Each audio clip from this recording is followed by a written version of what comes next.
मित्रों, eleven classes के YouTube platform पे आपका बहुत बहुत स्वागत है। मेरा नाम विवेक। एक मुद्दा, जब हम नए विश्वविद्यालयों में, नए कॉलेजों में, चाहे इंजीनियरिंग की पढ़ाई करने जाते हो, चाहे डॉक्टरी की पढ़ाई करने जाते हो, या किसी डिप्लोमा कोर्स में एडमिशन लेते हैं, या किसी विश्वविद्यालय में ग्रेजुएशन के छात्र बनकर जाते हैं, या पोस्ट ग्रेजुएशन के, या एलएलबी के, तो वहाँ एक सबसे बड़ी समस्या का सामना करना पड़ता है, वो है रैंकिंग। रैंकिंग आमतौर पर नए छात्रों का पुराने छात्रों से परिचय के लिए ही किया जाता है, उसका ही एक नाम मात्र है। लेकिन उस परिचय की आड़ में कितने लोग आत्महत्या कर लेते हैं, कितने बच्चे आत्महत्या कर लेते हैं, कई लोग मनोविकार मानसिक बीमारी से उत्पीड़ित हो जाते हैं, पीड़ित हो जाते हैं, मृत्यु का कारण बनता है, आत्महत्या का कारण बनता है, अवसाद का कारण बनता है। ऐसा ही एक मामला आपको कलकत्ता में देखने को मिला। उसी को लेकर यह जो रैंकिंग से जुड़े विषय हैं, उन पर कानून है, यह बात चर्चा का विषय हो गई है। तो आइए हम एक एक करके इन बिंदुओं पर वीडियो में हम बात करेंगे। रैंकिंग एक जान पहचान करने की प्रथा थी, लेकिन कैसे बन रही है आत्महत्या, मृत्यु का कारण, चर्चा में क्यों है, रैंकिंग से क्या अभिप्राय है, रैंकिंग से जुड़े मामले, रैंकिंग के खिलाफ शिकायत कहां करें, सजा का क्या क्या प्रावधान है। वीडियो में हम इन पांचों पहलुओं पर बात करेंगे। आइए एक एक करके हम जुड़ा हुआ यह विषय है, कक्षा है, द हिंदू में आर्टिकल छपा था और कई अखबारों में छपे आर्टिकल पर आधारित है।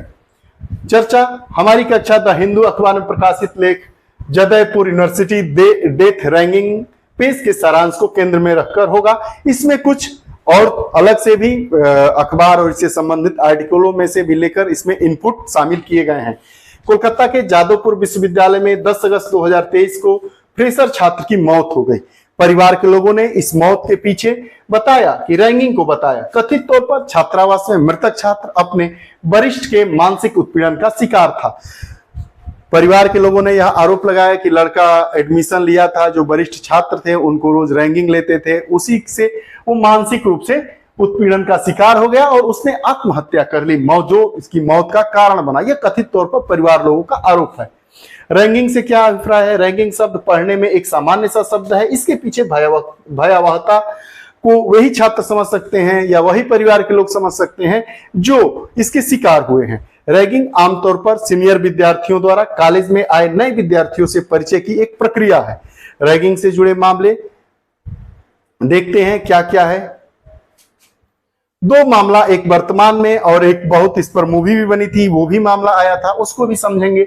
रैगिंग के नाम पर जादवपुर विश्वविद्यालय में मानसिक रूप से प्रताड़ित हुए छात्र की मौत हो गई। एक मेडिकल कॉलेज में एक छात्रा के साथ सीनियर्स ने रैगिंग की ऐसी हरकत की जिससे सदमे में आकर वह कई दिनों से उबर नहीं पाई। सीनियर्स ने उसके रूम में मानव अंग फेंक कर उसको डरा दिया और ताला लगाकर बंद कर दिया। इससे लड़की के दिमाग पर प्रतिकूल असर पड़ा और वह पागल हो गई। रैंकिंग के नाम पर इतनी घटिया हरकतें विधि मान्य नहीं है। रैंकिंग के खिलाफ शिकायत कहां करें? देश की सभी शैक्षणिक संस्थाओं में anti ranking committee, anti squad एवं एंटी रैंकिंग मॉनिटरिंग सेल का गठन किया गया है। रैंकिंग किन धाराओं के अंतर्गत आता है? अधिनियम 2010 की भी बात हम अपनी कक्षा में करेंगे। तो रैंकिंग किन धाराओं के तहत आता है? भारतीय दंड संहिता, आईपीसी, इंडियन पैनल कोड के तहत रैंकिंग के लिए विभिन्न धाराओं में मुकदमा दर्ज किया जाता है, कायम किया जाता है। धारा 249 अश्लील हरकतें व गाना गवाना, जैसे कोई लड़का या लड़की आता है तो उसे अश्लील हरकतें कर दिए, उससे गाना गवा रहे हैं। धारा 323 के तहत कब मुकदमा कायम होगा? जब स्वेच्छापूर्वक गंभीर आघात पहुंचाने की सजा है। 339 क्या है? अनुचित क्रूरता है। 340 धारा क्या है? अनुचित कैद। धारा 392 अनुचित कैद के लिए सजा। धारा 506 दोषपूर्ण हत्या के लिए सजा।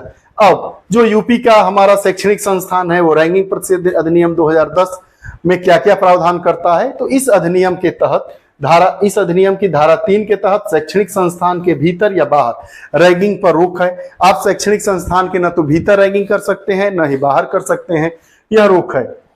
यदि कोई रैगिंग करता है या सहयोग करता है या उसको उकसाता है या उसका प्रचार करता है तो उसे इस अधिनियम की धारा 5 के तहत दंडित किया जाएगा। उसे 2 वर्ष की जेल और 10,000 रुपए का जुर्माना हो सकता है या दोनों एक साथ हो सकता है।